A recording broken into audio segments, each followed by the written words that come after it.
مجھے کچھ خبر نہیں تھی تیرا درد کیا ہے یا رب، تیرے عاشقوں سے سیکھا تیرے سنگ در پہ مرنا۔ الحمدللہ نحمده ونستعینه ونستغفره ونؤمن به ونتوکل علیہ ونعوذ باللہ من شرور انفسنا ومن سیئات اعمالنا، من يهده الله فلا مضل له ومن يضلله فلا هادي له، ونشهد ان لا اله الا الله وحده لا شريك له، ونشهد ان سيدنا ونبينا وحبيبنا وشفيعنا وسندنا ومولانا محمدا عبده ورسوله،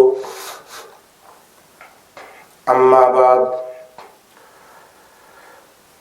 وعن ابي الدرداء رضي الله تعالى عنه ان النبي صلى الله عليه وسلم قال: ما من شيء أثقل في ميزان المؤمن يوم القيامة من حسن الخلق، وإن الله يبغض الفاحش البذيء، أو كما قال رسول الله صلى الله عليه وسلم، رواه الترمذي۔ وعن ابي هريرة رضي الله تعالى عنه قال: سئل رسول الله صلى الله عليه وسلم عن أكثر ما يدخل الناس الجنة، قال: تقوى الله وحسن الخلق، وسئل عن أكثر ما يدخل الناس النار، فقال: الفم والفرج، أو كما قال رسول الله صلى الله عليه وسلم، رواه الترمذي۔ میرے محترم دوستو، بزرگوں اور گھروں میں بیٹھ کر سننے والی میری محترمہ مائیں، بہنیں اور بیٹیاں، امام نووی رحمۃ اللہ علیہ اپنی کتاب ریاض الصالحین میں باب حسن الخلق میں ایک حدیث لائے،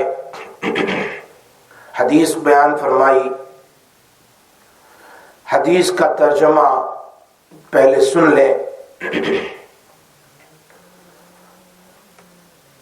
ابو درداء رضی اللہ تعالیٰ عنہ راوی ہے اس حدیث کے۔ نبی اکرم صلی اللہ علیہ وسلم نے فرمایا: ما من شیء اثقل فی میزان المؤمن یوم القیامہ، قیامت والے دن مومن بندے کے ترازو میں اچھے اخلاق سے زیادہ بھاری کوئی چیز نہیں ہوگی۔ گویا قیامت کے دن جب انسان کا حساب و کتاب ہوگا، ترازو قائم ہوگا، تو اس ترازو میں سب سے زیادہ بھاری چیز کون سی ہوگی، ہیوی چیز کون سی ہوگی، سب سے زیادہ وزنی، کہ جس سے انسان کا ترازو بھاری ہو جائے، نیکیوں کا اور جنت میں جانے والا بن جائے، اس کو اس حدیث میں بیان کرتے ہیں۔ فرمایا: ما من شیء اثقل فی میزان المؤمن یوم القیامہ، کون سی چیز مومن کے ترازو میں قیامت کے دن سب سے بھاری ہوگی؟ فرمایا: حسن الخلق، اچھے اخلاق۔ اور پھر آگے نبی اکرم صلی اللہ علیہ وسلم بیان فرمایا: وَإِنَّ اللَّهَ يُبْغِضُ الْفَاحِشَ الْبَذِيَّ، اللہ تبارک و تعالی فحش گوئی، زبان سے بری باتیں، گالیاں، بکواس، بری باتیں، اس کو، اور البذی، بذی کے معنی بد زبانی کرنے والا، بد زبانی، یہ دونوں چیز اللہ ناپسند کرتا ہے۔ اللہ کو یہ دو چیز پسند نہیں ہے، فاحش، فحش باتیں، اور بد زبانی، یہ دونوں چیز پسند نہیں ہے۔ اب بذی کے کیا معنی ہے؟ محدثین فرماتے ہیں البذی کا معنی ہے وَهُوَ الَّذِي يَتَكَلَّمُ بِالْفَحْشِ وَرَدِيُّ الْكَلَامِ، وہ شخص جو بے شرم ہو اور بیہودہ باتیں کرتا ہو، جس باتوں کا کوئی فائدہ نہیں، بکواس ہی ہے، ایسی بات کرنے والا اللہ تعالیٰ اس کو پسند نہیں فرماتے ہیں۔ اس حدیث میں قیامت کے دن سب سے زیادہ نفع دینے والی کون سی چیز ہے اس کو بیان فرما رہے ہیں۔ ایک بات یہ پتا چلی کہ قیامت کے دن حساب و کتاب ضرور ہوگا، اسی لیے تو اللہ کے حبیب نے فرمایا کہ مومن کے ترازو میں کون سی چیز باری ہوگی، فرمایا وہ ہے اچھی اخلاق۔ غیر مسلم کتنے ہی اچھے اخلاق ہونے کا دعویٰ کریں، اس کا قیامت کے دن کوئی وزن نہیں ہوگا، چونکہ ایمان نہیں ہے۔ جیسے قرآن کریم میں اللہ اس کی وضاحت فرماتے ہیں صاف صاف، فَلَا نُقِيمُ لَهُمْ يَوْمَ الْقِيَامَةِ وَزْنًا، قیامت کے دن کافروں کے اعمال کا کوئی وزن نہیں ہوگا، نہیں تولا جائے گا۔ اس حدیث میں ایک بات تو یہ بیان فرمائی، دوسری بات ان اللہ یبغض الفاحش البذی۔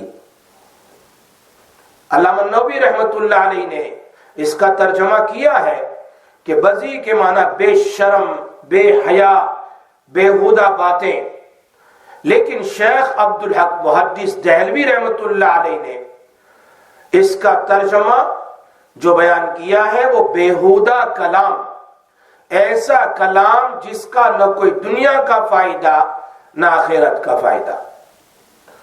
ملا علی قاری رحمت اللہ علیہ مشکات کی شرح میں البذی کا ترجمہ کرتے ہیں بدخلق، برے اخلاق، اور حدیث کے مطابق یہی معنی زیادہ واضح ہیں کہ آدمی بدخلقی کریں، ایسے بات اور ایسے اخلاق جو اللہ کو بھی پسند نہیں، بندے کو بھی پسند نہیں، اس کا کوئی وزن نہیں ہوگا۔ یہ تو ایک حدیث ہوئی۔ دوسری حدیث میں نبی اکرم صلی اللہ علیہ وسلم بیان فرماتے ہیں، اس کے راوی ابو ہریرہ ہے، یہ حدیث ترمذی شریف کی ہے، صحیح حدیث ہے۔ فرماتے ہیں نبی اکرم صلی اللہ علیہ وسلم کے روایت ابو ہریرہ فرماتے ہیں کہ نبی اکرم صلی اللہ علیہ وسلم سے سوال کیا گیا، کون سا عمل ایسا ہے،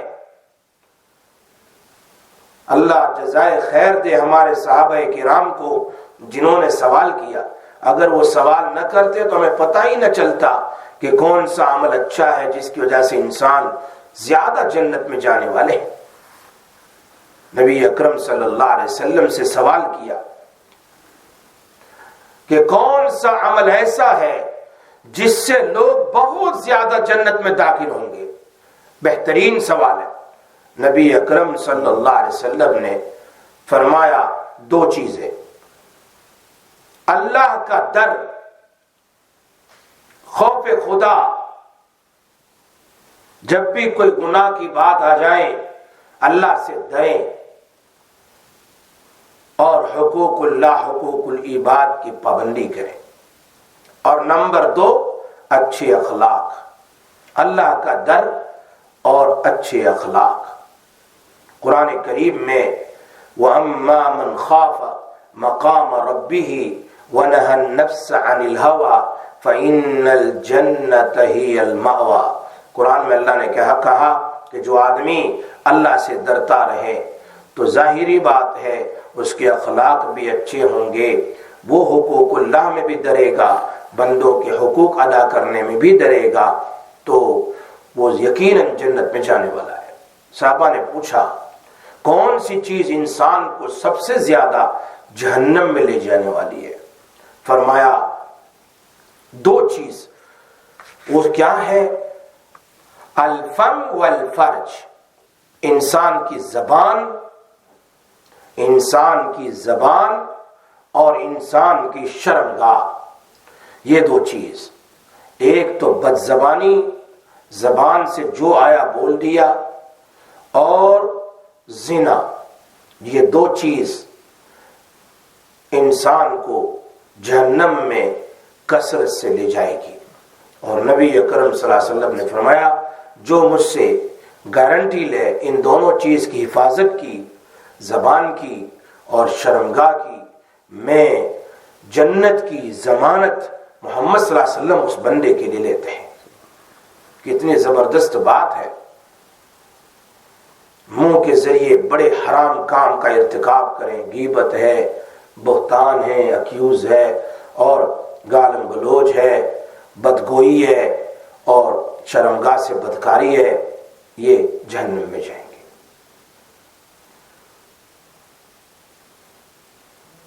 اس لیے انسان بننے کی فکر کرے۔ انسان، صحابہ کرام کو اس کا بڑا ڈر رہتا تھا۔ صحابہ کرام تھوڑی تھوڑی بات پر گھبراتے تھے، اللہ سے بڑے ڈرتے تھے۔ کیسا ڈر، چھوٹی چھوٹی بات پر گھبرا جاتے اور نبی اکرم صلی اللہ علیہ وسلم کے پاس جا کر روتے تھے، کیا ہوگا ہمارا؟ یہاں زندگی بھر کے نیکیاں چھٹ جائیں، فرائض چھٹ جائیں، پھر بھی کوئی ڈر نہیں۔ روایت میں آتا ہے حضرت حنظلہ رضی اللہ تعالیٰ عنہ کا واقعہ تو بڑا مشہور ہے، بار بار آپ لوگوں نے سنا ہے اور سنتے رہتے ہیں کہ حضرت حنظلہ رضی اللہ تعالیٰ عنہ اپنے گھر سے نکلے اور گھر سے نکل کر مسجد کی طرف جا رہے تھے نبی اکرم صلی اللہ علیہ وسلم کے پاس۔ راستے میں ابو بکر صدیق رضی اللہ تعالیٰ عنہ سے ملاقات ہو گئی۔ ابو بکر رضی اللہ تعالیٰ عنہ نے پوچھا، کیف انت یا حنظلہ، اے حنظلہ کیا حال ہے، طبیعت ٹھیک ہے آپ کی؟ تو انہوں نے کہا، نافق الحنظلہ، حنظلہ منافق بن گیا۔ حضرت حنظلہ کہنے لگے اپنے آپ کو کہ حنظلہ منافق بن گیا۔ تو ابو بکر صدیق رضی اللہ تعالیٰ عنہ سن کر شوق ہو گئے اور فرمایا، سبحان اللہ ما تقول، اللہ کی ذات پاک ہے، حنظلہ تم زبان سے کیا بول رہے ہو؟ اتنے بڑے صحابی تھے حنظلہ، کتنے بڑے صحابی کہ جو بھی وحی آسمان سے آتی تھی، نبی اکرم صلی اللہ علیہ وسلم کے کچھ صحابہ تھے جو اس وحی کو لکھتے تھے، یعنی یہ قرآن جب اترتا تھا تو کچھ صحابہ کرام اللہ کے حبیب ان کو بلاتے تھے لکھنے کے لیے۔ ان صحابہ میں ایک صحابی حضرت حنظلہ بھی ہے۔ اللہ کی طرف سے آنے والی سب سے پہلی وحی قرآن، اس کو لکھنے والے وہ کتنے محبوب ہوں گے جو اللہ کا قرآن لکھنے والے سب سے پہلے، اور نبی ان کو کہہ رہے ہیں لکھنے کا، وہ نبی سے کتنا کلوز ہوں گے۔ لیکن فکر دیکھو، اللہ کا خوف دیکھو۔ فرمایا کیسے؟ ابو بکر صدیق رضی اللہ تعالیٰ سبحان اللہ ما تقول، حنظلہ تمہیں پتہ ہے کیا بات کر رہے ہو، تم منافق بن گئے؟ فرمایا ہاں، کیسے؟ فرمایا جب نبی اکرم صلی اللہ علیہ وسلم کی مجلس میں ہم بیٹھتے ہیں اور ان کی باتیں سنتے ہیں قرآن اور حدیث کی، تو ایسا لگتا ہے کہ جنت ہمارے سامنے ہے، ایسا لگتا ہے جیسے جہنم ہمارے سامنے ہے، بالکل سامنے ہمیں جنت بھی نظر آ رہی ہے، گویا جہنم بھی نظر آ رہی ہے، اتنی وضاحت۔ لیکن جب ہم اٹھ کر مجلس سے گھر پر جاتے ہیں تو پھر اپنے کام کاج کے اندر میں مشغول ہو جاتے ہیں۔ فرماتے ہیں جب ہم مشغول ہو جاتے ہیں تو پھر ہماری حالت بدل جاتی ہے۔ فرمایا اگر بات ایسی ہی ہے تو پھر ابو بکر صدیق کہہ رہے ہیں اپنے آپ کو کہ میرے اندر میں بھی یہی کیفیت ہے کہ کبھی میری حالت بھی بدل جاتی ہے۔ وہ اشارہ کرے منافق ہو گیا میں بھی۔ چلو دونوں نبی اکرم صلی اللہ علیہ وسلم کے پاس گئے۔ اللہ کے حبیب نے پوچھا حنظلہ کیسے آنا ہوا؟ فرمایا نافق الحنظلہ، حنظلہ منافق ہو گیا۔ اللہ کے حبیب صلی اللہ علیہ وسلم نے پوچھا وما ذاک، کیسے تم منافق ہو گئے، بتاؤ۔ کہا حضرت حنظلہ نے جو بات کہی ہے، نکون عندک یا رسول اللہ، نکون عندک تذکرنا بالنار والجنہ کأنہ رأس عین، کأنہ رعا عین، کہ جب ہم یا رسول اللہ آپ کی مجلس میں ہوتے ہیں تو ہمیں آپ کی باتوں سے یاد آتا ہے جنت جہنم کا ان رآ عین، گویا کہ ہم جنت جہنم کو اپنی آنکھوں سے دیکھ رہے ہیں بات سن کر۔ اللہ کے حبیب جب جنت کا تذکرہ کرتے تھے اور جہنم کا، صبح سے ظہر، ظہر سے عصر، عصر سے مغرب، مغرب سے عشاء، کیا کیا فتنے ہونے والے ہیں دنیا میں، کیا کیا مصیبت آنے والی ہے، پورا دین بیان کرتے۔ کبھی ایسا لگتا ہے جیسے جہنم سامنے ہے۔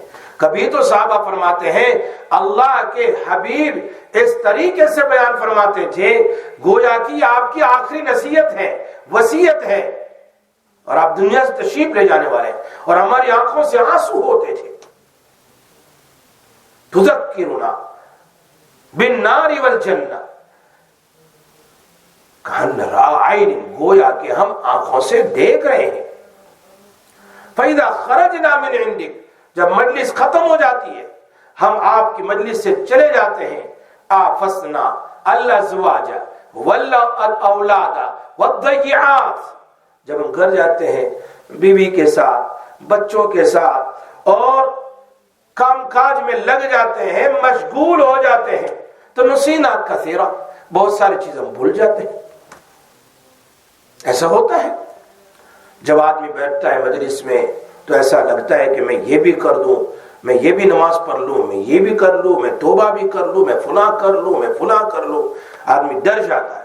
لیکن جب گھر جاتا ہے، یہ گویا کہ حنظلہ اپنی کیفیت نہیں ہے، یہ گویا کہ آنے والے قوم، آنے والی امت محمدیہ کی بات کا نقشہ کھینچ رہے ہیں، اور ہمارے سب کی حالت یہی ہوتی ہے، اس سے بھی زیادہ بدتر ہے، اس سے بھی زیادہ۔ نبی اکرم صلی اللہ علیہ وسلم کے سامنے آ کر کہا آفسنا الازواج والاولاد والضیعات نسینا کثیر، ہم بھول جاتے ہیں جب ہم گھر میں جاتے ہیں تو اس کام میں اس کام میں۔ اسی لیے آج کل علماء کرام نے کہا پہلے زمانے میں گھروں میں فرض نماز سے پہلے اور فرض نماز کے بعد گھروں میں سنت پڑھنا یہ سنت تھا، سنتیں وغیرہ، لیکن چونکہ آج کل مشغولیت زیادہ ہو گئی، اس لیے بہتر یہی ہے کہ یہ فرض نماز کے بعد اپنی سنتوں کو مسجد ہی میں پڑھ لے، ورنہ گھر جاتے جاتے اور گھر میں جائے گا مشغول ہو جائے گا اور سنت بھول جائے گا۔ کبھی بچوں کا کام، کبھی بیوی کا کام، کبھی فلاں، سنت چھوٹ گئی، پھر 1 دن 2 دن 3 دن سنتیں چھوٹتی جائے گی۔ جو 12 سنت ہے دین میں، 12 رکعت سنت ہے، فجر سے پہلے 2 رکعت، ظہر سے پہلے 4، ظہر کے بعد 2، یہ 8 ہو گئی، پھر مغرب کے بعد 2، یہ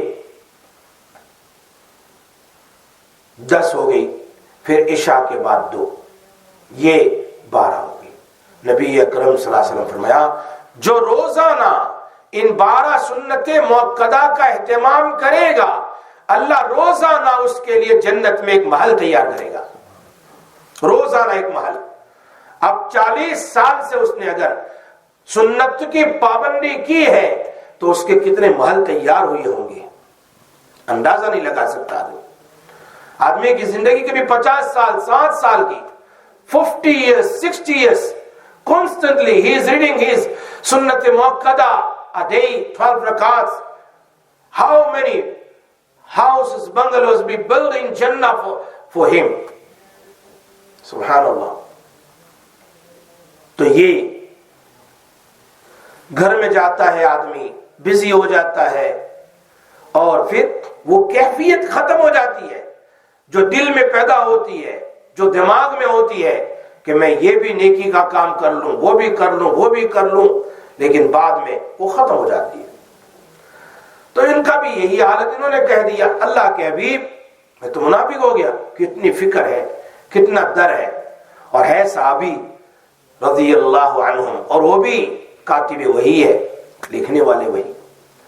نبی اکرم صلی اللہ علیہ وسلم فرمایا والذی نفسی محمد والذی نفسی بیدہ، اس ذات کی قسم جس کے ہاتھ میں محمد کی جان ہے صلی اللہ علیہ وسلم، اس ذات کی قسم، اللہ کی قسم کھا کے کہہ رہے ہیں لو تدومون علی ما تکونون عندی وفی الذکر لصافحتکم الملائکہ علی فرشکم وعلی ترککم،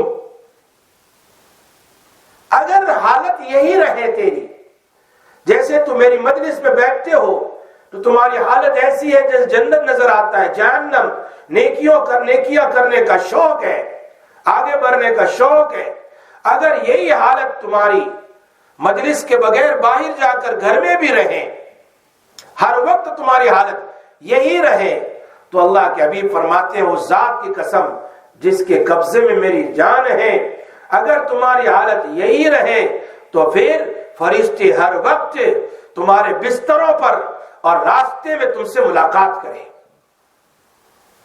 لیکن یہ حالت ہر وقت نہیں رہتی۔ یا حنزلہ سا یا حنزلہ سا 3 بار کہا، کبھی ایسی حالت، کبھی ایسی حالت، کبھی ایسا، کبھی ایسا، نہ کہ ایک دم ہی بس وہی حالت رہے گی۔ اب سوال ہوتا ہے یہاں پر بہت سارے اس واقعے سے اندازہ ایک پہلے لگاؤ کہ صحابہ کرام کو جو اتنے زیادہ نمازی، اتنے زیادہ روزے دار، اتنے زیادہ نبی کے قریب، لیکن یہ فکر لگی ہوئی ہر وقت فکر ہے، یہ خلش ہے، یہ کھٹکا ہے، this is the worries, this is the concern in their heart۔ علماء فرماتی اسی کا نام تقوی ہے، اسی کا نام کہ آدمی ہر وقت آخرت کی فکر میں لگا رہے اور اس کو فکر رہے کہ میں صحیح راستے پر چل رہا ہوں یا غلط راستے پر چل رہا ہوں، یہ فکر، میں صحیح چل رہا ہوں یا غلط چل رہا ہوں، اور میرے اندر کوئی کمی ہے یا نہیں، اگر کمی ہے تو اس کمی کو پورا کرنے کی کوشش اور ٹرائی کر رہا ہے۔ ایک سبق تمہیں یہ ملا حضرت حنزلہ رضی اللہ تعالیٰ عنہ کے واقعے سے کہ ہر وقت دل کے اندر میں فکر ہو کہ میں ایمان پر ہوں یا نہیں، میرے اعمال صحیح ہے یا نہیں، میں کوئی گناہ تو نہیں کر رہا ہوں، میں کہیں اللہ کو ناراض تو نہیں کر رہا ہوں، یہ فکر ہر وقت concern, every time worries, that is called taqwa and God fearing۔ اور ایسے لوگوں کو اللہ بڑا پسند کرتا ہے، ان اللہ یحب المتقین، اللہ loves those who have taqwa، God fearing، جس کے دل میں اللہ کا ڈر ہے، ہر وقت فکر ہے۔ دوسرا سبق ہمیں یہ ملا ہے سب سے بڑا، دل کی حالت اصل مقصود نہیں ہے، the conditions of the heart is not in reality the question here۔ اصل مقصود اعمال ہے کہ تمہارے اعمال کیسے ہیں۔ آدمی نہ نماز پڑھے، آدمی نہ عبادت کرے، آدمی گناہ کرے، میرا دل تو مطمئن ہے، تو اس سے کچھ نہیں ہوگا، اس سے کچھ نہیں ہوگا۔ بہت سارے جاہل پیر کہتے ہیں بس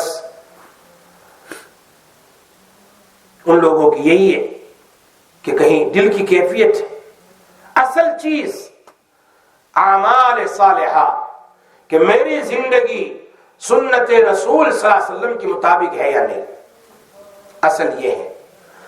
اگر یہ سنت پر چل رہا ہے تو خود اللہ نے کہا ہے کہ میرا محبوب ہے، ان کنتم تحبون اللہ فاتبعونی۔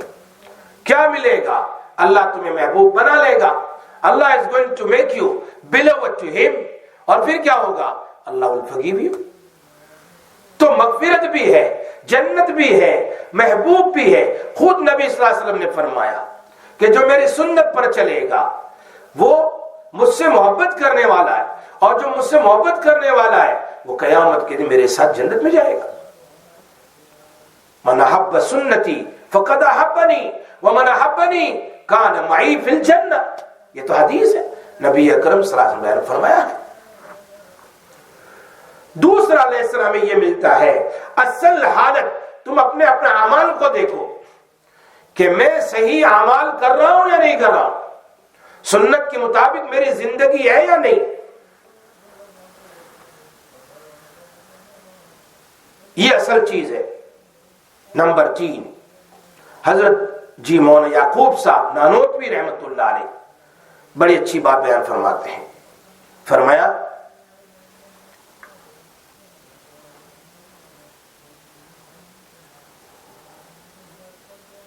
اگر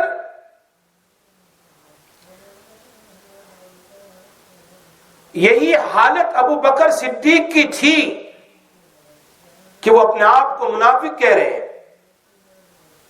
ایسا نہیں ہو سکتا، اس لیے کہ حنظلہ اور ابو بکر صدیق اپنے آپ کو کہہ رہے ہیں کہ ہماری حالت یہی ہے تو منافق نہیں، یہ بات نہیں، یہ سمجھنے کی بات جو حضرت مولانا یعقوب صاحب نانوتوی نے بیان فرمائی۔ فرمایا اگر بات ایسی ہے تو نبیوں کے بعد انسانوں میں سب سے اشرف، سب سے مکرم ہے تو وہ ابو بکر صدیق ہے، اور ان کے اندر اگر کمی ہے تو پھر کیسے ہو گیا؟ ان میں کمی نہیں ہو سکتی ہے، تو پھر کیا مطلب ہے اس کا؟ مولانا یعقوب صاحب نانوتوی فرماتے ہیں اصل اللہ کے نبی یوں کہنا چاہتے ہیں کہ اگر تمہاری حالت ایسی ہی رہتی تو تم فرشتے بن جاتے، یعنی فرشتے تمہاری ملاقات، یعنی تم فرشتوں جیسے بن جاتے، اور یہاں اللہ نے مجھے اور آپ کو فرشتہ نہیں بنایا ہے، اللہ نے مجھے اور آپ کو انسان بنایا ہے۔ نہ فرشتے بننے کی فکر کرو اور نہ جانور بننے کی فکر کرو، بلکہ انسان بنو، اور اس کا درجہ جو اللہ نے بیان فرمایا وَلَقَدْ كَرَّمْنَا بَنِي آدَمَ وَحَمَلْنَاهُمْ، اس لیے کہ فرشتے اگر بن جاؤ گے تو تم بیوی کا حق کیسے ادا کرو گے، بچوں کا حق کیسے ادا کرو گے، اپنے بدن کا حق کیسے ادا کرو گے، اپنے ماں باپ کا حق کیسے ادا کرو گے؟ فرشتے تو یہ نہیں کرتے، ان کو نہ کھانے کی فکر، نہ سونے کی فکر، اور نہ ان کو اور کوئی خواہشات ہے، نہ بیوی ہے، نہ بچے ہیں، نہ ماں باپ ہے، کچھ بھی نہیں۔ اگر تم فرشتے بن گئے تو پھر یہ حقوق العباد کون ادا کرے گا؟ حقوق اللہ کون ادا کرے گا؟ حضرت جی کی بات بہت زبردست ہے۔ فرمایا یہاں کہنا چاہتے ہیں اگر تمہاری حالت اور کیفیت ایسی ہی رہتی جیسی کیفیت تمہاری میری مجلس میں ہے تو تم فرشتے بن جاتے، اور تمہیں فرشتے بننے کی ضرورت نہیں ہے، تمہیں تو انسان بننا ہے، ایسا انسان جس کے اندر میں انسانیت ہو، انسانیت نہ وہ جانور ہو، وہ حقوق اللہ بھی ادا کرنے والا ہو اور بندے کے حقوق بھی ادا کرنے والا ہو۔ انسان کے لیے کامل بات یہ ہے کہ اپنے یعنی فرشتے کا بن جانا یہ کوئی کمال نہیں ہے، انسان رہتے ہوئے انسانیت والی زندگی گزارنا یہ کمال ہے۔ کمال یہ ہے کہ آدمی حقوق اللہ بھی ادا کرے، اللہ کا حق ہے فرض نماز آن ٹائم اس کی پابندی کرتا ہے، روزے کا وقت آ گیا روزہ پابندی کرتا ہے، زکوٰۃ کا وقت آ گیا زکوٰۃ پابندی کرتا ہے، حج فرض ہو گیا حج ادا کرتا ہے، پابندی کرتا ہے اس پر، یعنی اس کو ادا کرتا ہے، اور گناہ تو گناہ سے بچتا ہے، عبادات کا وقت ہے ساری عبادتیں سنت وغیرہ ادا کرتا ہے، حقوق اللہ اس کے دھیان میں اللہ ہر وقت ہے کہ اللہ مجھے دیکھ رہا ہے، اور جب حقوق العباد کا وقت آتا ہے تو اس کو بھی ادا کرتا ہے کہ بیوی کے حق ادا کرنے کا وقت ہے، اس کے خرچے کا اور اس کے گھر کا وغیرہ وہ سب ادا کرتا ہے، بچوں کی فکر، اس کا جب وقت آتا ہے اس کی بھی تیاری کرتا ہے. اسی طرح اپنے پڑوسی، اپنے محلے والے، اپنے دوست، اپنے ماں باپ، اپنے بھائی، اپنے رشتہ دار، سب کے ساتھ کس کے ساتھ کیا حق ہے، معاملات میں، معاشرت میں، ہر جگہ وہ سب کچھ ادا کرتا ہے. یہ دونوں چیز سامنے رکھ کر چلتا ہے. یہ انسان جس کے اندر میں انسانیت ہے. ورنہ تو پھر جانور سے بھی بدتر ہے. جیسے قرآن میں اللہ نے کہا بلہم اضل، بعض تو ایسے ہیں جانور نہیں، جانور سے بھی بدتر ہے. قرآن کریم میں اللہ نقشہ کھینچتا ہے بہت ساری جگہ الگ الگ کہ تم سے تو پتھر اچھے ہیں، جس پتھر سے پانی اور سپرنگ واٹر نکلتا ہے، اور تم انسان پتھر سے بھی زیادہ سخت ہے، کبھی تم سے آنسو نہیں نکلتے.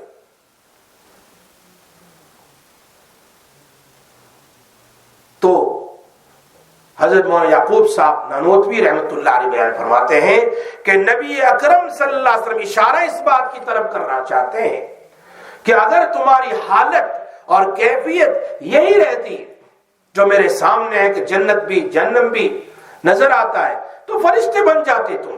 اس لیے کہ فرشتے کبھی گناہ، فرشتوں کو کوئی ماں باپ کی یا بیوی بچوں کی یا گھر کی یا جاب کی یا اور کوئی کام کی ضرورت نہیں ہے، وہ نہیں کرتے. نہ پیٹ کی، نہ کھانے کی، نہ سونے کی، نہ غسل کی، کچھ بھی نہیں، کوئی چیز نہیں. تو فرشتے بن گئے. تو پھر حقوق کیسے ادا کرو گے تم؟ اس لیے یہاں کبھی یہ حالت، کبھی بچوں میں جا کر بچوں کی خدمت گزاری، کبھی وہ حالت، کبھی یہاں زیادہ، کبھی وہاں زیادہ، کبھی یہ. لیکن صرف یہ ہے انسان جس کے اندر میں انسانیت ہو کہ اللہ کے حق کو مقدم رکھے، اس کو ادا کرے اور لوگوں کے حق کو بھی ادا کرے. ایسا نہیں کہ آدمی نماز کا وقت آ گیا اس اللہ کے حق کو چھوڑ کر اپنا حق پورا کر رہا ہے، کام کاج میں لگا ہوا ہے اور اللہ کے حق کو بھول گیا. یہ پھر انسانیت نہیں ہے. اسی لیے دنیا کا کام کاج بھی کرتا ہے، کھاتا بھی ہے، پیتا بھی ہے، سب کا حق ادا کرتا ہے. اس کو نہانے کی ضرورت، اس کو ٹوائلٹ جانے کی ضرورت، اس کو کام کے لیے جانے کی ضرورت، سب کچھ پورا کرتا ہے یہ، لیکن اللہ کا حق ادا کرتے، یہ انسانیت ہے. اسی لیے امام غزالی رحمۃ اللہ علیہ نے احیاء علوم میں لکھا ہے، فرمایا 3 قسم کے جانور اللہ نے دنیا میں پیدا کیے ہیں. ایک جانور جو بالکل نقصان نہیں پہنچاتا، بہت کم، معمولی سا، لیکن وہ نقصان پہنچانے کے لیے نہیں. وہ تو زندہ ہے تو بھی فائدہ اور اس کو ذبح کر دے تو بھی فائدہ. زندہ ہے، اونٹ ہے، سواری کرو، جہاں سامان پر رکھ کے لے جانا لے جاؤ. پہلے زمانے میں تو اونٹ ہی تو سواریاں تھی. آج بھی دیہاتوں میں، عرب دیہاتوں میں اونٹ ہی ان کی سواری ہے. گائے ہے، دودھ دیتی ہے، زندہ ہے. بکری ہے، دودھ دیتی ہے، اور جب اس کو ذبح کرنا ہے تو اس کا گوشت بھی ملتا ہے. زندہ بھی فائدہ، مردہ بھی فائدہ، ذبح کے بعد بھی فائدہ. اونٹ کو ذبح کر دو گوشت، گائے کو ذبح کر دو گوشت. ایک جانور تو وہ ہے جو حلال جانور ہے، جس کی زندگی کی بھی فائدے اور جس کے ذبح کے بعد بھی فائدے ہیں. اور ایک جانور وہ ہے جس کا زندہ رہنا بڑا ہی خطرناک ہے، وہ ہے سانپ ہے، بچھو ہے، جو پھاڑ کھانے والے جانور ہے، شیر ہے، چیتا ہے، اور بھی اس قسم کے بہت سارے ہیں جن کا کام ہی ہے ڈنک مارنا، کاٹنا، کھا لینا، ختم کر دینا جو بھی سامنے آئے، چاہے انسان ہو یا جانور ہو. ڈنک مارنا، کھا لینا، ختم کر دینا. کیسے پورے انسان کو سانپ کھا جاتے ہیں. تو یہ جانور ہے جس کی زندگی بھی نقصان، لیکن اللہ نے پیدا کی، لیکن نقصان ہی نقصان ہے. اور تیسرے وہ جانور ہے جو نہ نقصان پہنچاتے ہیں اور نہ نفع پہنچاتے ہیں. پہلے والے تو نقصان نہیں پہنچاتے، نفع ہی پہنچاتے. دوسرے والے جانور سانپ بچھو وغیرہ نقصان ہی نقصان، ان کا کوئی نفع نہیں. تیسرا نہ نقصان ہے نہ نفع ہے. بلی یا جس نے پرندے اڑ رہے ہیں، ایسے بہت سارے ہیں، برڈز وغیرہ، کوئی نقصان نہیں، وہ اپنا کام کرتے ہیں، کھاتے ہیں پیتے ہیں، اڑتے رہتے ہیں، یہاں سے وہاں، وہاں سے یہاں، یہاں سے وہاں. یہ ہیں پرندے وغیرہ. تو امام غزالی فرماتے ہیں جس کا نہ نفع ہے نہ نقصان ہے. فرمایا اے انسان، تو اشرف المخلوقات میں سے ہے، تجھے اللہ نے مکرم بنایا، تجھے تو ان تینوں جانوروں سے بہتر بننا ہے، ان تینوں سے بہتر بننا ہے. لیکن اگر تو اشرف المخلوقات میں سے نہیں بن سکتا، نہیں بن سکتی ہے، تو کم سے کم ان جانوروں کی طرح تو بنو کہ جس کا دنیا میں رہنا فائدہ مند ہے اور دنیا سے چلے جائے تو بھی فائدہ ہے. کتنا اثار ثواب کر کے جاتے ہیں، کیا کیا بنا کے جاتے ہیں، کیا کیا مدرسے مسجدیں کہ جن کا کتنا فوائد ہی فائدے ہیں. کم سے کم ان جانوروں میں سے تو بنو کہ جن کا دنیا میں رہنا دوسرے انسان کے لیے، دوسری عورتوں کے لیے، دوسروں کے لیے فائدہ مند ہے. ہر وقت کوئی نقصان نہیں دیتا، کوئی ڈنک نہیں مارتا، کوئی برا بھلا نہیں کہتا، کچھ نہیں، کسی کو تکلیف نہیں پہنچاتا. اور دنیا سے جاتا ہے تو لوگ روتے رہ جاتے ہیں کہ بڑا اچھا آدمی تھا، بڑے اچھے اخلاق والا. تو کم سے کم امام غزالی کہتے ہیں ان جانور میں سے تو بن جا. حالانکہ اللہ نے انسان کو ساری مخلوق سے اوپر والا بنایا، اشرف المخلوق کا، اس میں سے نہیں بنا تو کم سے کم پہلے جانور کی قسم میں سے تو بن جا. اور اگر یہ بھی نہیں تو پھر تیسری قسم میں سے بن جا جس کا دنیا میں رہنا نہ نفع ہے نہ نقصان ہے. جب تو کسی کو فائدہ نہیں پہنچا سکتا اپنی زبان سے، اپنے ہاتھ سے، اپنے پیروں سے، اپنے مشوروں سے، اپنے کام سے، اپنی طاقت سے، اپنے پیسوں سے تو فائدہ نہیں پہنچا سکتا تو کم سے کم نقصان بھی نہ پہنچا. اس کی غیبت بھی نہ کر، اس کے لیے برائی بھی نہ کر، اس کو تکلیف بھی نہ پہنچا، اس کو ڈنک بھی نہ مار. ایک پرندے کی طرح تو رہ کہ چلو تو نہ نفع کا مالک ہے، نہ نفع پہنچا سکتا ہے نہ نقصان، چلو کچھ نہیں، تم سے کسی کو تکلیف تو نہیں ہو رہی ہے. لیکن تیسری قسم میں سے کبھی نہ بننا جس کا کوئی نفع نہیں، جس کا ہر سیکنڈ ہر منٹ نقصان ہی نقصان ہے. اس لیے ہمارے حضرت مفتی شفیع صاحب رحمۃ اللہ علیہ فرماتے ہیں بہت عجیب بات، زندگی میں ایسے بھی اللہ والے ہوتے ہیں. حضرت مفتی عبدالرؤف صاحب سخروی رحمۃ اللہ سخروی فرماتے ہیں کہ ایک مرتبہ میں رمضان میں گیا، چونکہ حضرت مولانا تھانوی رحمۃ اللہ علیہ کے ایک خلیفہ کا انتقال ہو گیا تھا، تو میں جنازے میں گیا. جنازے کے بعد چونکہ وہ مفتی شفیع صاحب رحمۃ اللہ علیہ بھی مولانا تھانوی رحمۃ اللہ علیہ کے خلیفہ میں سے تھے، تو جو مفتی شفیع صاحب رحمۃ اللہ علیہ کی ملاقات کے لیے گیا رمضان میں. تو حضرت نے فرمایا بہت اچھی بات، فرمایا یہ اللہ کا کتنا نیک بندہ ہے جس کی موت رمضان میں آ گئی، رمضان میں موت آ گئی، اس کے لیے کوئی حساب کتاب نہیں ہے، جہنم کے دروازے تو بند ہیں، سیدھا جنت میں جائے گا. بات کرتے کرتے مفتی شفیع صاحب رحمۃ اللہ علیہ فرماتے ہیں کہ تمنا تو یہی ہوتی ہے کہ میں بھی رمضان کی موت مانگوں، کہ اللہ مجھے بھی رمضان میں، یہ وہی رمضان آخر ان کی زندگی کی، کہ میں اس وقت عمر کتنی تھی ان کی 80 سے اوپر، کہ میں موت مانگوں اسی رمضان میں میری موت آئے، کہ حساب کتاب. لیکن ایک چیز کی وجہ سے میں اس کو ترجیح نہیں دیتا ہوں، وہ کیا ہے؟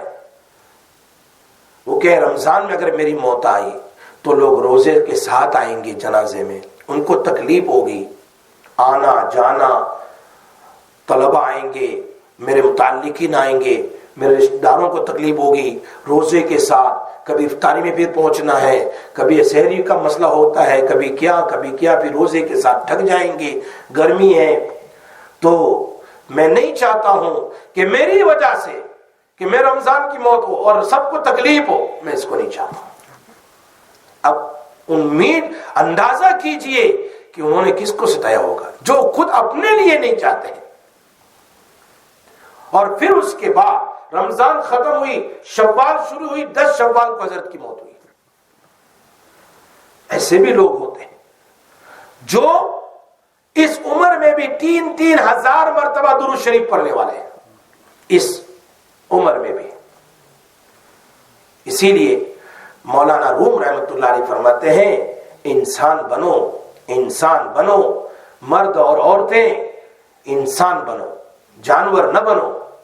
آج تو حالات ایسے ہیں، گھر گھر میں ایک دوسرے کے لیے مصیبت بنے ہوئے ہیں، ایک دوسرے کے لیے فتنے بنے، ایک دوسرے کے حقوق ادا نہیں کرتے، فتنے ہی فتنے، مصیبت ہی مصیبت، تکلیف ہی تکلیف، گھر میں یہ حالت ہے۔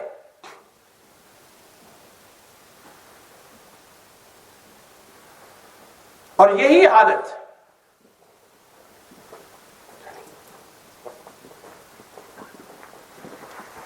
گھر میں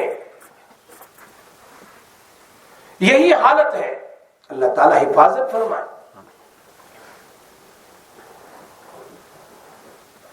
کتنی مصیبتیں، کتنی پریشانی، ساری دنیا اس میں پھنسی ہوئی،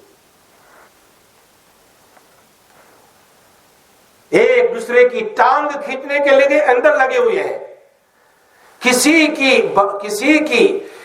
کی خوشیاں، کسی کی اچھائی، کسی کی ترقی، کسی کی مالداری اور کسی کے بچوں کی خوشیاں نہیں دیکھی جاتی۔ اپنی بیماری کی فکر نہیں، لیکن دوسروں کی خوشیوں کی فکر۔ ہر جگہ یہی ہے۔ کاش کہ انسان اپنے اندر دیکھ لیتا کہ میں انسان بھی ہوں یا نہیں، میرے اندر میں انسانیت ہے یا نہیں۔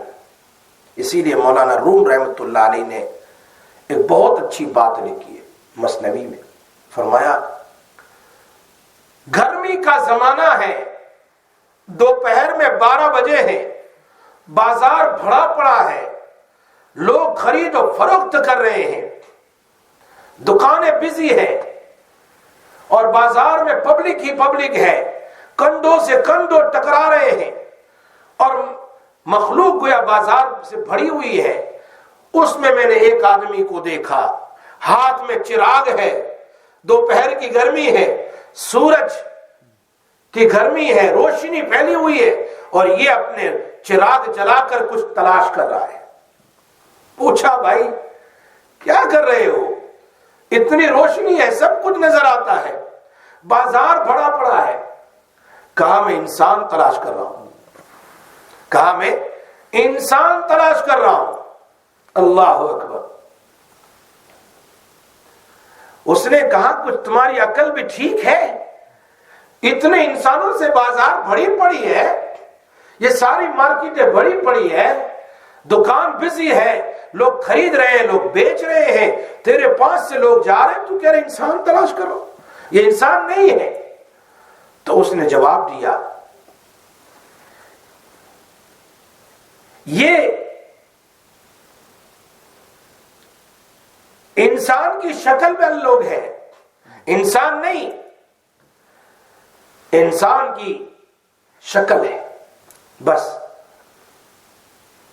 وہ جیسے کہتے ہیں نا، وہ گدھا شیر کی کھال میں شیر بن کر آ گیا،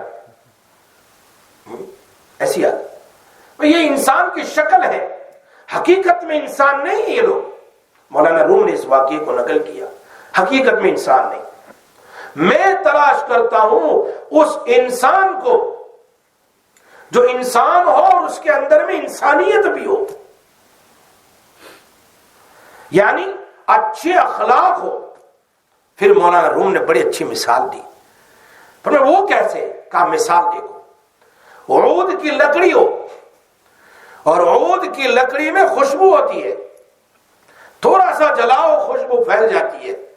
ویسے بھی عود کی لکڑی اگر رکھی ہے، آپ جا کر اس کو اسمیل کرو، پورا شوق وہ اس کی خوشبو سے بڑا ہوا ہے. عود تو ویسے بھی اس لکڑی میں ہی خوشبو ہے. فرمایا اگر اس لکڑی میں، عود کی لکڑی میں خوشبو ہے تو وہ عود کی لکڑی ہے، اور اگر اس میں خوشبو نہیں ہے تو وہ نارمل لکڑی کی طرح ہے. اگر اس میں خوشبو ہی نہیں ہے تو وہ نارمل لکڑی کی طرح ہے. فرمایا اس کو جلانے سے کوئی خوشبو نہیں آئے گی، اس کے جلانے سے کوئی فائدہ نہیں. وہ ایسا ہی ہے جیسے ایندھن جلایا، جیسے چولہا جلایا تو لکڑی جلاتے ہیں، اس کو بھی جلا دیا. فرمایا انسان ہے لیکن اس کے اندر میں اگر انسانیت نہیں، خوشبو نہیں، اخلاق نہیں، اچھے اعمال نہیں، سنت رسول نہیں، زندگی اس کی برابر نہیں، تو پھر یہ جانور کی طرح ہے، یہ انسان نہیں. گویا ایک جانور ہے انسان کی شکل میں. مولانا روم رحمۃ اللہ علیہ اس بات کو بیان فرما کر کہتے ہیں، خود نبی اکرم صلی اللہ علیہ وسلم فرمایا المسلم من سلم المسلمون باللسانہ ویدہ. کامل مسلمان وہ ہے انسان جس کے زبان اور ہاتھ سے کسی کو تکلیف نہ پہنچے. کسی کو ایسے ہزاروں واقعات ہیں، کتابیں بڑی پڑی ہیں اخلاق پر، کہ جن کی ذات سے لوگوں کو نفع ہی پہنچے، تکلیف نہیں، نفع ہی پہنچے. نہ پڑوسی کو، نہ بیوی بچوں کو، نہ ماں باپ کو، نہ بھائی بہنوں کو، اور نہ دوست احباب کو، کسی کو. اگر ہو جائے مسٹیک سے معافی مانگ لے، ختم بات ہوگی. انسان ہے، مسٹیک ہو جاتی ہے. اللہ کے حبیب صلی اللہ علیہ وسلم کے زمانے میں بھی ایسا ہوا، بہت سارے واقعات ہیں. لیکن حتی الامکان جان بوجھ کر یہ کام نہ کرے کہ میری غیبتوں سے، میری بہتان سے، میری ایکوزیشن سے، اور میری زبان سے، میرے ہاتھ سے، میرے پیر سے کسی کو تکلیف ہو، نہ اللہ کو اور نہ بندوں کو، کسی کو. اللہ سے بھی دعا کرتے رہیں. سہل تستری رحمت اللہ علیہ کا واقعہ لکھا ہے، بہت عجیب. فرمایا ان کا مکان نیچے تھا اور ایک مجوسی ان کے اوپرے مکان پر رہتا تھا. مکان کے اوپر ان کا فلیٹ تھا اور سہل تستری نیچے رہتے تھے.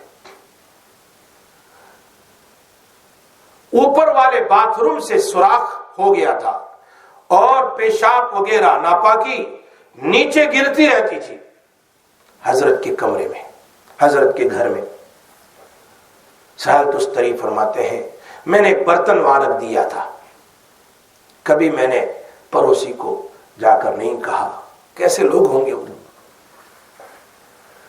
جب یہ بھر جاتا تھا میں باہر جا کر ڈال کے آتا تھا، پھر صاف کر کے رکھ دیتا تھا. کئی مہینے ہو گئے. سہل تستری فرماتے ہیں جب میری موت کا وقت قریب آنے لگا، یعنی میں آخری بیماری میں لگا، تو میں نے اس کو بلایا اور میں نے کہا بھائی ایک پریشانی ہے، آج تمہیں کہتا ہوں. کہا کیا پریشانی؟ کہ یہ آپ کے باتھ روم سے لیک ہو رہا ہے ناپاکی میرے گھر میں، کئی مہینوں سے آ رہی. میں نے تمہیں نہیں کہا، میں صاف کرتا رہا، لیکن میں تمہیں تکلیف دینا نہیں چاہتا تھا اور یہ کہنا نہیں چاہتا، لیکن اب میں دنیا سے جا رہا ہوں. کوئی آدمی برداشت کرے نہ کرے، اس لیے پہلے سے میں نے تم کو کہہ دیا کہ کہیں تمہاری ٹوٹو میں کسی کے ساتھ نہ ہو جائیں، تمہیں بھی تکلیف نہ ہو، اس کو بھی تکلیف نہ ہو. اس لیے میں نے اتنے مہینے برداشت کیا اور میں نے تم کو بتا دیا. وہ مجوسی کہنے لگا یہی بات ہے؟ فرمایا ہاں. تو کہا مجھے کلمہ پڑھا دو. کلمہ پڑھ لیا، مسلمان بن گیا. ادھر اس نے کلمہ پڑھا، ادھر حضرت کی روح نکلی. اخلاق. اسی لیے نبی اکرم صلی اللہ علیہ وسلم کے پاس ایک صحابی آئے اور آنے کے بعد کہنے لگے اللہ کے رسول صلی اللہ علیہ وسلم کے دین کے بارے میں پوچھا، سب سے اچھا دین میں سب سے اچھے اعمال کون سے؟ آپ نے فرمایا اچھے اخلاق۔ دانی طرف سے پوچھا، پھر وہی صحابی بائیں طرف آئے، پھر وہی سوال، فرمایا اچھے اخلاق۔ پھر ادھر سے آیا، فرمایا اچھے اخلاق۔ پھر جب بار بار پوچھا تو حضرت نے کہا کہ تم کسی کو پر غصہ نہ کرو، کسی کو تکلیف نہ پہنچاؤ۔ معلوم ہوتا ہے کہ اچھے اخلاق جو ہے انسان کی انسانیت کی دلیل ہے، اور یہی قیامت کے دن ترازو میں بھاری رہیں گے۔ ایک ایک اچھے اخلاق ترازو کو وزنی کر دیں گے۔ نبی اکرم صلی اللہ علیہ وسلم نے خود فرمایا، یہاں روایت ہے، اکمل المؤمنین ایمانا، سب سے کامل مومن وہ ہے احسنہم خلقا، جس کے اخلاق اچھے ہوں۔ وخیارکم خیارکم لنسائہم، میں اپنی بیویوں کے ساتھ بہت اچھا ہوں، تم بھی اپنی بیویوں کے ساتھ اچھے ہو۔ یہ حسن بصری رحمت اللہ علیہ سے کسی نے پوچھا، اور اسی طرح عبداللہ ابن مبارک رحمت اللہ علیہ سے کہ اچھے اخلاق کیا ہے؟ فرمایا تم لوگوں سے کشادہ پیشانی سے ملو، ایسا نہیں جب دیکھے تب پیشانی پر بل پڑے ہو، غصہ ہی غصہ، جیسے کیسٹر آئل پی کر کے بیٹھا ہوا۔ کشادہ پیشانی سے ملو، اچھے اخلاق کا برتاؤ کرو، اور تکلیف دینے والے امور سے حفاظت کرو۔ کنز العمال میں علی متقی نے اپنی حدیث کی کتاب میں ابن عمر رضی اللہ تعالی عنہما کا قول نقل کیا ہے کہ اچھے اخلاق کیا ہے؟ فرمایا اللہ کے لیے ایک دوسرے کی ملاقات، اللہ کے لیے یعنی سلام، السلام علیکم، السلام علیکم، یہ، اور سامنے والے کا اکرام، رسپیکٹ، اور جو کچھ زندگی میں تجھے ملے اس پر خوش، اگرچہ وہ پانی کا گھونٹ ہی ہو۔ اسی لیے بزرگ فرماتے ہیں ایک مرتبہ جلی ہوئی روٹی کھائی، کسی نے جلی ہوئی، فرمایا میں جلی ہوئی روٹی کو جلی ہوئی دیکھ کر نہیں کھا رہا ہوں، میں یہ سمجھ کر کھا رہا ہوں کہ اللہ مجھے جہاں اپنی نعمتوں کو تقسیم کر رہا تھا اس وقت مجھے نہیں بھولا، اگرچہ جلی ہوئی روٹی لے کے مجھے یاد کیا ہے، اس کی اس نعمت پر میں جلی ہوئی روٹی کھا رہا ہوں کہ اللہ مجھے بھولتا نہیں ہے، وہ کچھ نہ کچھ دیتا ہے۔ تو فرمایا تمہیں جو کچھ مل جائے اس پر خوش ہو، اگرچہ وہ پانی کا گھونٹ ہی کیوں نہ ہو۔ جس نے بلند مرتبہ پا لیا حسن اخلاق ہی کی وجہ سے، جو بھی نظر آئیں گے بڑے اخلاق بلند مرتبے میں پہنچے وہ حسن اخلاق کی وجہ سے۔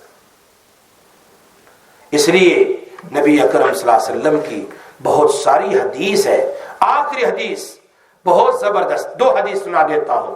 فرمایا حضرت عائشہ رضی اللہ تعالیٰ عنہ فرماتی ہے، فرمایا سمعت رسول اللہ صلی اللہ علیہ وسلم یقول ان المؤمن لیدرک بحسن خلقه درجۃ الصائم القائم، رواہ ابو داؤد۔ سبحان اللہ، کیا بات کہی! فرمایا مومن، بے شک مومن آدمی اپنے اچھے اخلاق کی وجہ سے، مومن آدمی اپنے اچھے اخلاق کی وجہ سے کون سا درجہ؟ فرمایا درجۃ الصائم القائم، ایک بندہ پوری زندگی روزہ رکھتا ہے پابندی کے ساتھ، ایک بھی دن اس کا روزہ نہیں چھوٹتا ہے، 40 سال ہے تو 40 سال روزہ رکھا، 7 سال ایسے 7 سال روزہ رکھا، اور قائم پوری زندگی اس نے تہجد پڑھی، ایک رات اس نے مس نہیں کی ہے۔ نبی اکرم صلی اللہ علیہ وسلم فرمایا اچھے اخلاق والے اس صائم اور قائم کے درجے سے آگے نکل جائیں گے۔ اتنی بڑی بات، مومن اپنے اچھے اخلاق سے وہ درجہ پا لیتا ہے جو ایک روزے دار اور شب دار آدمی نہیں پا سکتا۔ روزے دار سے مراد وہ شخص جو نفلی روزے رکھتا، راتوں کو بکثرت عبادت کرنے والے ہوں۔ اسی لیے ایک آخری حدیث کا ترجمہ سنا دوں، ایک ایک حدیث پر بہت ثواب ملتا ہے۔ فرمایا ابو امامہ الباہلی رضی اللہ تعالیٰ عنہ قال قال رسول اللہ صلی اللہ علیہ وسلم انا زعیم ببیت فی ربس الجنہ۔ حضرت ابو امامہ فرماتے ہیں نبی اکرم صلی اللہ علیہ وسلم ارشاد فرمایا میں اس شخص کے لیے جنت کے باہر یعنی جنت کے صحن میں، بیرونی جنت، محل دلانے کی ذمہ داری لیتا ہوں۔ کون آدمی وہ؟ فرمایا جو حق پر ہے، حق پر، اسے پتا ہے میرا رائٹ ہے، وہ لڑ سکتا ہے، حق پر ہونے کے بعد بھی جھگڑا چھوڑ دے۔ اللہ کے بھی فرماتے ہیں حق پر ہے پھر بھی جھگڑا چھوڑ دے۔ اللہ کے بھی فرما رہے اس حدیث میں عجیب، فرمایا صحیح حدیث ہے ابو داؤد شریف کی کہ میں اس کے لیے جنت کے باہر ایک بہت بڑا محل کی ذمہ داری ہے میری دلوانے کی اللہ کے پاس کہ اللہ اس کے لیے جنت محل، یہ اللہ کے بھی فرماتے ہیں۔ اور آگے فرمایا یہ بات حدیث میں لمن ترک المیرا وان کان محق، اگر جو حقدار ہے کہ اس کو کرے لیکن پھر چلو چھوڑو یار مسئلہ چھوڑو۔ آگے فرمایا اور میں جنت کے درمیان میں، یہ تو جنت کے باہر ہے، مڈل آف دا جنت، جنت کے درمیان میں، فی وسط الجنتی، کس کے لیے ذمہ داری لیتا ہوں محل بنانے کی؟ لمن ترک الکذب، اس شخص کو جنت کے درمیان میں محل دلانے کی ذمہ داری جو جھوٹ بولنا چھوڑ دے، جھوٹ نہ بولے، جنت کے درمیان میں اس کو جنت ملے گی۔ وہ جو حق ہوتے ہوئے چھوڑ دے جھگڑا، اس کو جنت کے باہر بنگلہ، اور جو جھوٹ بولنا بھی چھوڑ دے اس کو جنت کے درمیان میں۔ معلوم ہوتا ہے جھوٹ بڑی خطرناک چیز ہے، اس میں تو اس کا حق تھا، اس لیے چلو لڑا تو اس کا حق تھا، لیکن یہاں تو جھوٹ جس سے فرشتے حدیث میں آتا ہے کئی کلومیٹر دور بھاگ جاتے ہیں، اللہ کو جھوٹ پسند نہیں۔ نمبر 3، اللہ اکبر، عجیب حدیث، فرمایا وَإِن كَانَ مَازِحًا، اگرچہ وہ مذاق کے طور پر بھی جھوٹ، اس جھوٹ کو بھی چھوڑ دے، چاہے مذاق کے طور پر ہو، ویسا مذاق میں بھی جھوٹ نہ بولے، اس کے لیے جنت کے درمیان، بہت سارے ہوتے ہیں نا ہنسانے کے لیے جھوٹ بولتے ہیں، یہ جھوٹ اللہ کو کہتا اگرچہ مذاق کے طور پر ہو پھر بھی جھوٹ نہ بولے، اس کو جنت کے درمیان میں۔ اور تیسری بات وَبِبَيْتِ فِي أَعْلَى الْجَنَّةِ، ایک تو باہر، ایک درمیان میں، اور ایک جنتوں سے سب سے اوپر جنت میں محل جنت الفردوس ہے، اس میں کس کو ملے گی؟ فرمایا فی اعلی الجنت لمن حسن خلقہ، وہ آدمی جو اچھے اخلاق والا ہو، اچھے برتاؤ والا ہو، اچھے لوگوں کے ساتھ ملنساری کرنے والا ہو، ان کے لیے جنت میں سب سے اعلیٰ محل۔ خود نبی صلی اللہ علیہ وسلم فرماتے میں ذمہ داری لیتا ہوں، میں ذمہ داری لیتا ہوں۔ اللہ اکبر۔ اللہ تعالی ہمیں ان جیسی بہت ساری باتیں ہیں اور بھی بہت ساری ہیں انشاءاللہ، پھر آئندہ ہفتے زندگی باقی رہی سنائیں گے کہ اچھے اخلاق والے قیامت کے دن بھی محبوب ہوں گے، وہ کون کون سے اعمال ہے۔ ایک بات آخری ہے، علامہ سیوطی رحمۃ اللہ علیہ نے حسن اخلاق کی 10 نشانی بیان کی ہے، اچھے اخلاق کی 10 نشانی ہے جو انہوں نے اپنی کتاب میں لکھی ہے۔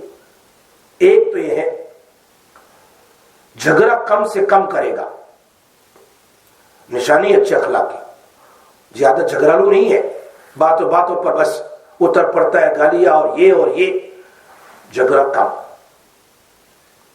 نمبر 2، انصاف سے کام لے گا، جب بھی کچھ ہو انصاف، چاہے اس کے ماں باپ ہو، چاہے بھائی ہو، چاہے بیٹا ہو، لیکن انصاف سے کام لے گا، جس کا حق ہے اس کا حق دلوائے گا، یہ نمبر 2۔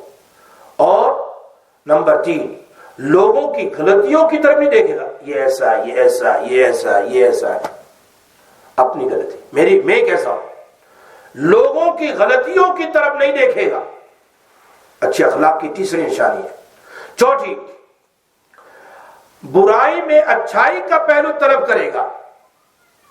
ایک عورت ہے، بیوی ہے مثال، چلو اس نے کچھ کام کر دیا ایسا جو شوہر کو پسند نہیں ہے، لیکن اس نے اس کی وہ اچھے کام کو نہیں دیکھا، اس کے اندر میں جو اچھی چیز ہے، اچھی صفت، اس کو دیکھ کر اس کو معاف کر دیا۔ برائی میں بھی اچھائی تلاش کرتا ہے، برائی میں بھی اچھائی تلاش، چلو ہو گیا یہ۔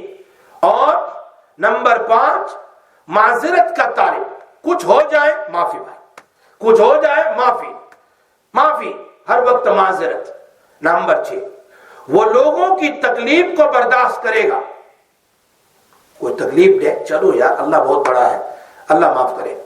لوگوں کی تکلیف کو، جیسے میں نے ابھی آج واقعہ سنائے سہل تستری کا واقعہ، لوگوں کی تکلیف کو برداشت کرے گا۔